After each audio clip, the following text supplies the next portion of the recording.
All right, so your cells have been growing in their flask. They're growing, they're multiplying. They're now what we call confluent. Confluent means that they're 100% covering the bottom of that flask. They're jostling into each other. They're squeezing up against each other. They don't really have any more room to grow. So we need to do what we call passaging.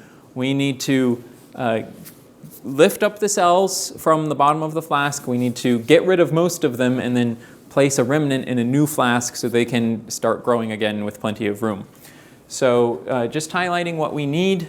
As usual, we will need plating medium, which is in here, and we need something called trypsin, and the trypsin is what loosens them from the bottom of their, what loosens them from the surface of the flask. It's an enzyme that cuts all of the little connections that they've made with the bottom of the flask.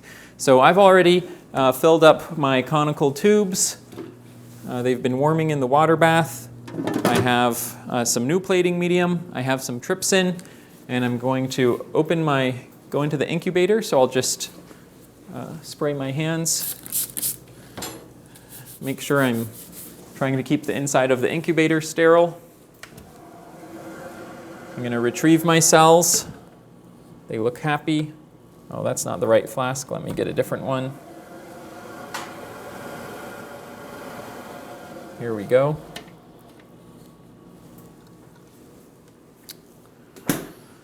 And over by the microscope, I'm not going to do this now because I already did it, but I checked and I verified that the cells were completely confluent. So I'm going to spray everything in. And once again, I'm going to raise this higher than I actually would for the sake of the video.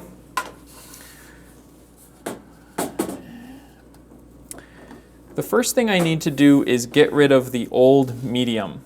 And I'm going to do that using our vacuum line. Now, in most labs, the biosafety cabinet's connected to a vacuum line far away in some central location in the building.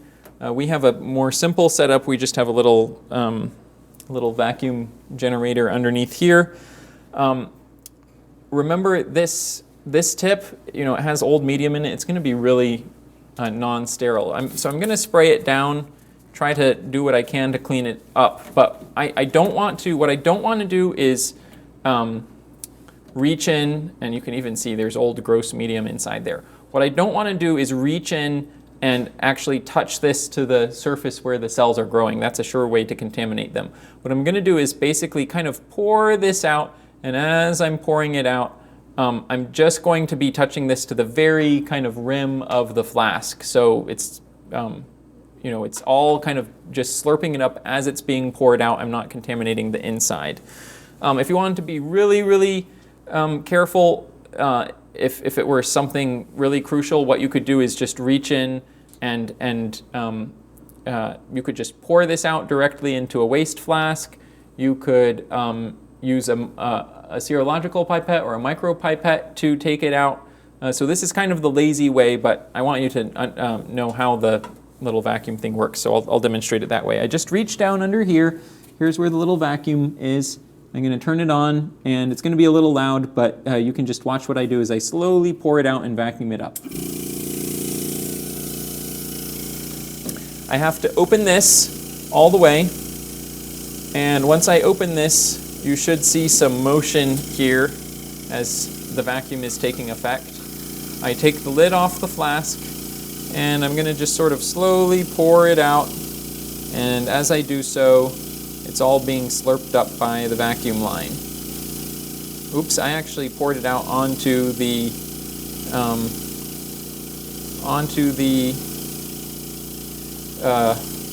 bottom of the biosafety cabinet. That's okay. I'll just slurp everything up. Slurp, slurp, slurp, slurp, slurp. And then I like to try to lift this up such that everything can drain down, down, down, down, down.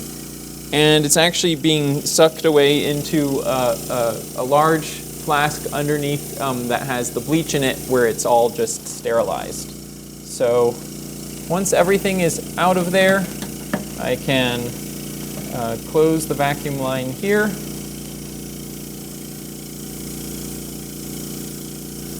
And I turn it off down here. And once again, An even safer way would be to just use a serological pipette, a micropipette, to withdraw the old medium. Now, I don't want to leave my cells like this for long because they'll die quickly if they are dried out. So I'm going to just take my micropipetter. I'm going to reach in. I'm going to open the thing of trypsin. Again, being careful not to touch the tip of my pipette to the rim of or the outside of my container. I very carefully withdraw the trypsin. And then very, very carefully, I don't want to touch the tip of my pipette to the rim or even this inside neck of my flask. I just want to insert it and kind of shoot the liquid straight in. And I'm going to add a little bit more.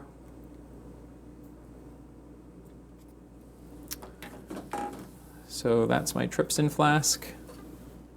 I'm just going to shoot it straight in. And then I just gently let it swish around.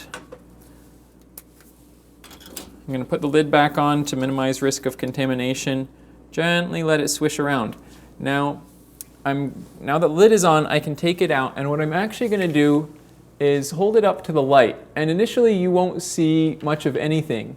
But as time goes on, you should be able to see the whole masses of cells will start loosening, and you'll see what looks like little kind of cloudy bits start swimming around. We'll wait. It usually takes, I don't know, a minute or two for this to happen. And maybe as I do this, you can start seeing little cloudy bits. Now again, I try not to let the liquid rush up into the neck because I assume the neck might be a little contaminated. But hopefully you're able to see some little cloudy bits kind of floating around down there. One way to confirm is just to go over to the microscope. So initially, I'll take this all the way off. Initially, when I look into the microscope, I should see just a solid mats of cells down here. And as I look here, I can tell that they are being detached. They're starting to, instead of looking all flat, they're starting to turn into just little round balls that are floating around nicely. And I look up again, and now you can, if you hold it up the right way, you can really see like lots of little stringy bits. Is it visible? Little, just kind of, it looks kind of gross, like little stringy, globby bits floating around. And I want to make sure everything is detached. I look down, and what I should see is instead of seeing a bunch of cells just sitting on the bottom, I see a bunch of round kind of spheres just floating around. It looks like maybe 2/3, 3/4 of them are detached. So I just keep, gently rocking it back and forth. Now it's quite evident if you look in, you can see just all sorts of stringy, globby masses of cells that have detached from the bottom. They're all floating around down there. I'll check one more time. You might wonder, why can't we just put in the trypsin from the beginning? Why do we have to take out the old plating medium? Well, the plating medium naturally has trypsin inhibitors in it, so it wouldn't work very well if we just put it straight into the old plating medium. It might slowly work, but it's a lot more effective if we aspirate the old plating medium first. Okay, I think they're just about all detached, and so I'm gonna spray back into the hood, and now I need to withdraw all of those cells. So I'm gonna spray in a new serological pipette. And to save this, I don't pull like an entire squirt. I just kind of do a lot of small squirts. I can still get it completely soaking wet, but it uses less to do a bunch of small little squirts that cover the whole thing than one big cloud or spray that kind of goes every whichy way and doesn't even douse the whole thing. So I'll put this onto my micropipetter or my serological pipette controller. I'm going to take off the lid. I'm going to, once again, just gently swish back and forth, and then hopefully they will all go down there. Now, I could just directly draw it up, but one thing that might be even better to do is to just directly put some plating medium in, and that will kind of neutralize the trypsin. And I stick it in there. I just gently swish it around. I want to try to collect all the cells. And then I'm going to insert this in here and gently take up everything. So it's all up now. And I can just put it in the tube that was containing the trypsin. And now I'm going to go and centrifuge one more time, just like we did with initial plating, except this time it's a little bit easier because I don't have to do the step density gradient method. You might wonder, why don't I have to do the step density gradient method? Well, the trypsin isn't nearly as toxic as the DMSO. For one thing, just adding the plating medium partially neutralizes it. It's not completely neutralized, so I don't want to leave it in there. I want to get rid of it, but it's not so toxic that I need to like completely separate it out into a different layer. So I'm going to centrifuge it. There will be a little clump of cells at the bottom. I can aspirate the trypsin containing medium, but it's okay if there's a tiny bit left over. So here we go.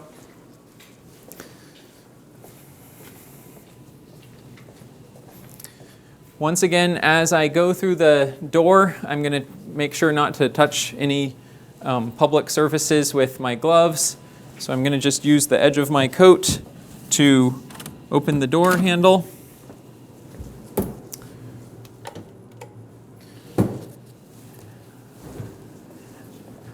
Once again, I will turn on the centrifuge. Say pretty please and hope that it opens. Make sure that it's properly balanced, obviously, and start centrifuging after I confirm that my speed and time are correct. So the centrifuge has finished. I can open this up. Nope, that one's the water.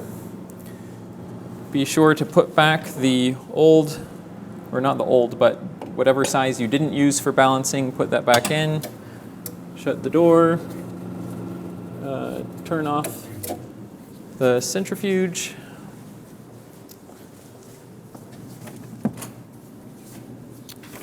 Let's see, I'm gonna hit the lights. All right, and I'll make my way back. And as I go, I can see a nice little clump of cells at the bottom. It looks kind of whitish, which is what I want to see, just a nice little clump of cells. You can't see them individually, but once they're all together, they make a nice little clump.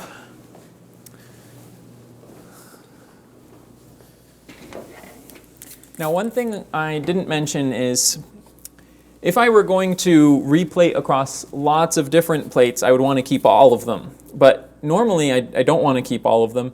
And what is perfectly fine for you to do is to just when you after loosening them with the trypsin, at any stage along the way, just to throw away a large portion of them. So for example, if you're only just trying to keep one dish alive, then you could get rid of a lot of them at that point. In fact, if you were to only want to save, a small fraction of them, you could even just from the original, you could even skip the centrifuging step. Like let's say I only wanted to keep 1% of them. In that case, I could just take out 1% of my trypsin-containing medium with the cells before centrifuging, and that would be such a tiny amount of trypsin that once I filled it back up with more plating medium, that trypsin wouldn't even matter. But if I'm going to be keeping like a third of them or a tenth of them, then this is a good step to take. So I'm going to withdraw my trypsin-containing medium, And you don't need to get every single last bit, but try to get almost all of it, being careful not to get the cells. And I can just expel it into my waste container. Again, being careful not to touch it because who knows what's in this waste container. Then I'm going to get my new plating medium here.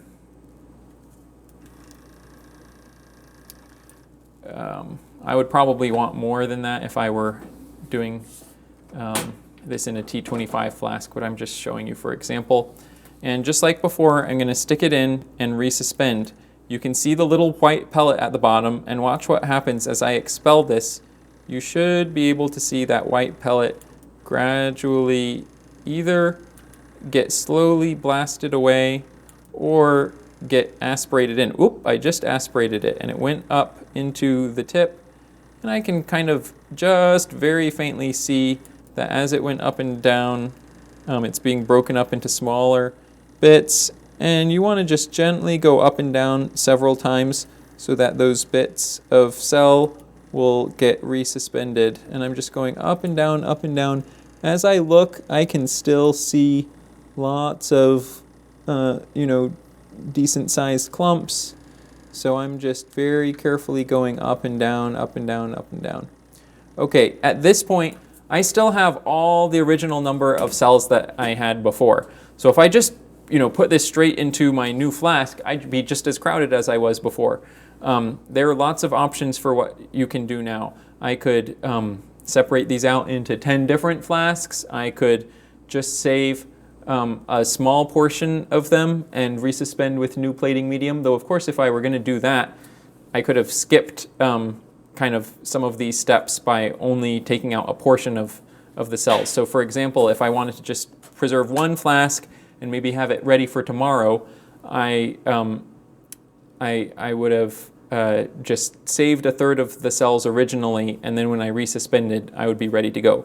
Let's pretend that I had done that I only saved a third of them, and that this is now a third of the original number. And if I were doing that, I could be all ready just to aspirate up, make sure that in advance you have a new flask ready to go, and I just very carefully and gently put them in here and swish it around to make sure that they're covering the surface. Put the lid on, not too tight, not too loose, and then I'm ready to put back in the incubator and come back and clean up everything in the biosafety cabinet. So that's how you repassage your cells. Okay, just one last word to tack on to the passaging video. What if instead of just replating my cells, I wanted to freeze them for long-term storage in the -80? In that case, instead of resuspending them in the plating medium, I would resuspend them in FBS containing 10% DMSO. Just gently do that and put them in a microcentrifuge tube. I would put the tube in a styrofoam box and put the styrofoam box in the freezer. Why the styrofoam box? Well, if I put them right in the freezer, it's so cold it would freeze it a little too fast. So I put them in the styrofoam box to slow down the rate of freezing so they can freeze more gradually.